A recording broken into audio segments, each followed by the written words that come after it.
galera, sejam bem-vindos a mais um vídeo do canal Estamos em Obras. E hoje eu vou falar sobre a Escuridão Total Sem Estrelas, do Stephen King. Mas só depois da vinheta, vamos lá!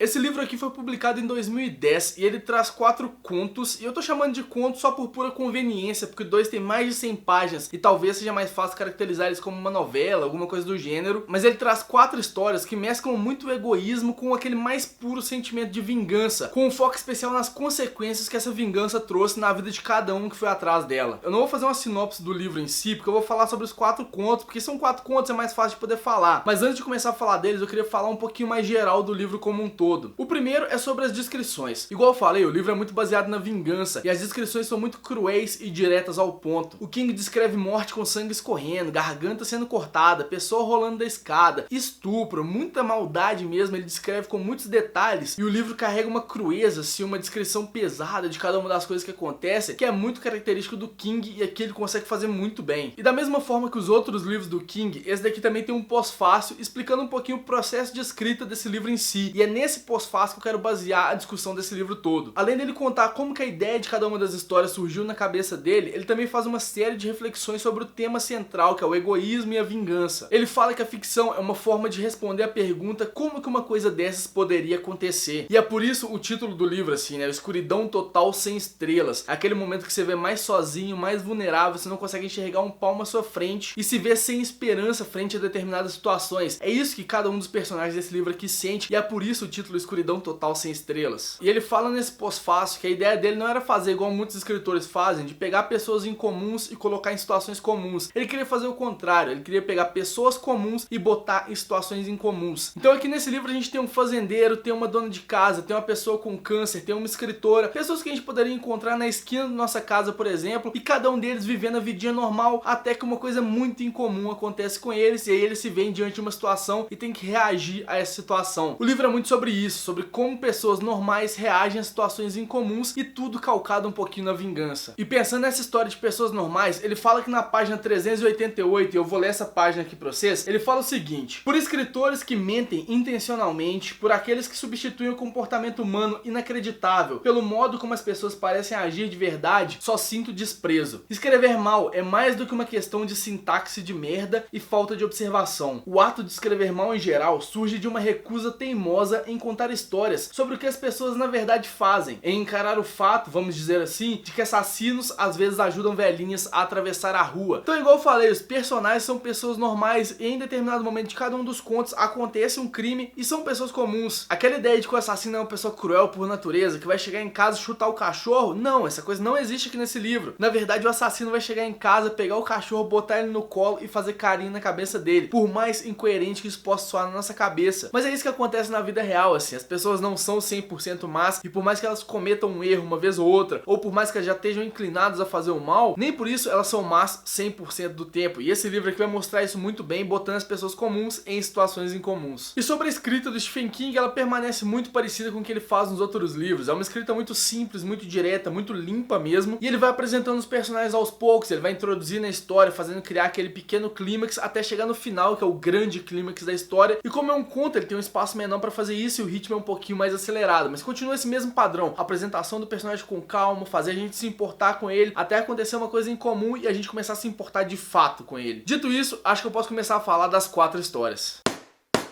A primeira delas chama 1922, que é narrada em primeira pessoa por um fazendeiro chamado Wilfred. Quando a esposa herdou 100 acres de terra que ficavam do lado da fazenda dele, o casamento começou a sofrer uma pequena ruptura porque eles não sabiam o que fazer com essa terra. A esposa queria pegar a dela e a dele, vender e ir morar numa cidade porque ela não aguentava mais a vida no campo, só que ele não, ele queria ficar lá no campo e queria anexar a terra dela. No meio do impasse dos dois e da impossibilidade dela mudar de ideia, ele acaba vendo 3 opções. A primeira delas é aceitar o pedido dela e vender tudo e ir para uma cidade, coisa que ele não quer fazer. A segunda é se separar dela, ela vai vender a fazenda para um criador de porco que tem na região e vai destruir praticamente a fazenda dele porque vai ter rejeito de porco passando pelo riozinho. E a terceira é matar a esposa e depois de um tempo ficar com a terra. Vocês têm uma chance para adivinhar qual que ele escolheu. E seria até simples se fosse só ele e a esposa, mas eles têm um filho de mais ou menos 15 anos e esse fazendeiro, Wilfred, precisa convencer o menino de que matar a mãe é a melhor opção para os dois. Bom, essa é a história do conto de forma geral, assim. Ele não é um conto sobre assassinato, mas sim sobre as consequências consequências de um assassinato. Ele é que tem a descrição mais cruel e assim que embrulha um pouco o estômago de morte e fala sobre como atos tão extremos podem mudar a sua vida e das pessoas que te cercam. Ele também flerta um pouquinho com a história de Bonnie e Clyde, mas eu não vou explicar o porquê, é só lendo o conto pra vocês poderem entender. Mas ele é muito sobre isso, assim, ele é sobre egoísmo, sobre vingança e sobre como não aceitar a decisão do outro e como cometer um ato tão extremo quanto assassinato faz abalar o seu psicológico e o de todo mundo ao seu redor. Esse é o maior conto do livro aqui, ele tem 140 páginas, por isso que eu fiquei reticente em chamar de conto ou não, mas ele é muito interessante, até por causa da figura do personagem principal, que é muito machista. Então tem toda essa discussão aqui no livro sobre ele matar a esposa pra conseguir o objetivo. Então que é um objetivo mais machista do que matar a esposa só porque ela não concorda com você. Então assim, o livro traz discussões muito legais e a parte psicológica é o que mais interessa nele.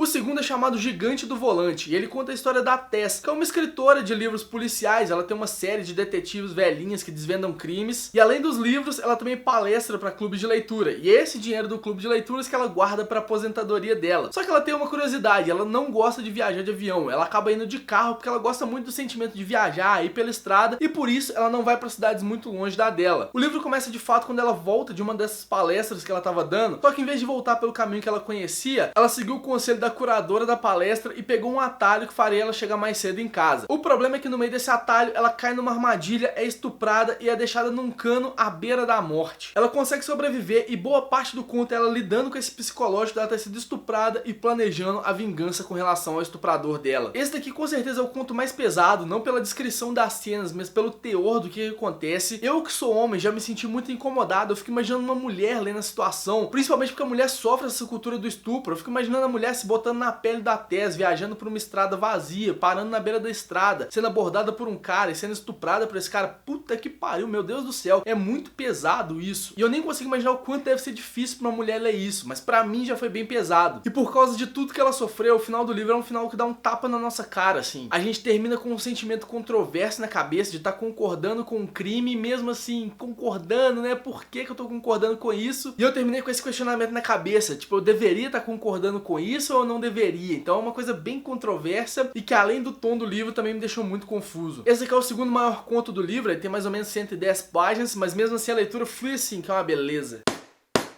O terceiro conto é o que eu mais gosto e é chamado Extensão Justa. O personagem principal é o Dave Streeter e ele foi diagnosticado com um câncer terminal e tá nas suas últimas semanas de vida. Ele tava dirigindo pela estrada quando ele tem que parar pra vomitar e no acostamento ele vê uma barraquinha vendendo extensões. O vendedor se chama George Odab e se vocês pegarem o sobrenome dele, vocês vão perceber mais ou menos sobre o que se trata a história. Mas esse vendedor vende extensões, seja lá pra que você estiver precisando. Se não tem cabelo, esse vendedor vai vender uma extensão capilar. Se você é como eu, baixinho, ele vai te vender uma extensão de altura. Se seu pau é pequeno, ele vai te vender uma extensão de pau. No caso do Dave Streeter, o George Odab oferece uma extensão de vida. Mas como tudo tem um preço, além de 15% do salário anual que ele tem que depositar na conta do George Odab, o Dave Streeter também precisa passar o mal dele pra uma outra pessoa. E não pode passar o mal pra qualquer um, não. Tem que passar o mal pra alguém conhecido e que ele tenha algum ressentimento. E é aí que começa toda a trama de vingança do livro, porque a gente começa a acompanhar a ascensão do Dave e a queda dessa pessoa que ele passou o câncer. Esse aqui é o conto que eu mais gostei porque ele tem um quê de Edgar Allan Poe e um final dúbio que o Poe gostava de botar nos contos dele. As descrições de cada uma das desgraças que acontecem são muito bem feitas e aqui entra naquele ponto inicial que eu falei que o King consegue fazer essas descrições muito bem e leva ao pé da letra a expressão nada é tão ruim que não possa piorar, porque vai piorar. O final do conto me deixou com um sorrisinho de orelha a orelha porque eu achei muito corajoso o que o King fez aqui e por isso eu gostei bastante dele.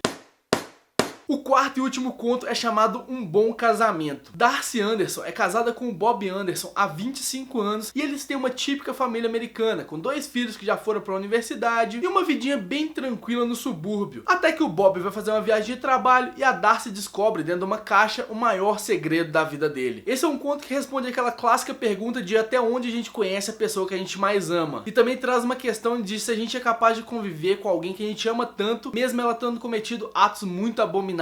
Esse é um dos que eu não quero ficar falando muito sobre eles, porque ele tem uma reviravolta logo no início aí, e a questão psicológica da personagem principal, da Darcy, é uma coisa muito importante pro desenvolvimento do conto. Então se eu contar qualquer coisa ele pode estragar, mas é outro conto igual o Gigante do Volante, que deixa um final meio ambíguo na nossa cabeça. Eu também tô concordando com o crime, mas eu não sei se eu deveria estar concordando. E esse foi o segundo que eu mais gostei do livro, apesar de que é difícil falar um conto ruim desse livro, porque os 4 são muito bons. O King já tinha feito uma estrutura parecida em 4 estações, que pra mim é o melhor livro do do King, porque tem 3 dos melhores contos dele lá dentro, só que aqui ele pega um tema em comum e aborda várias facetas desse tema. Por isso Escuridão Total Sem Estrelas também é um baita livro de contos do King. Extensão Justa foi o meu favorito, mas eu li várias críticas sobre esse livro aqui e cada um falava que um conto era o favorito dele. E eu nem posso julgar isso, porque esse aqui conseguiu. É um livro de contos em que os 4 são muito bons. Então é isso, faça as coisas de sempre, curte, compartilha o vídeo, mostra pros amiguinhos, se inscreve no canal se não for inscrito. E se já leu Escuridão Total Sem Estrelas, leu algum dos contos aqui do livro, comenta aqui pra gente poder continuar a conversar, beleza?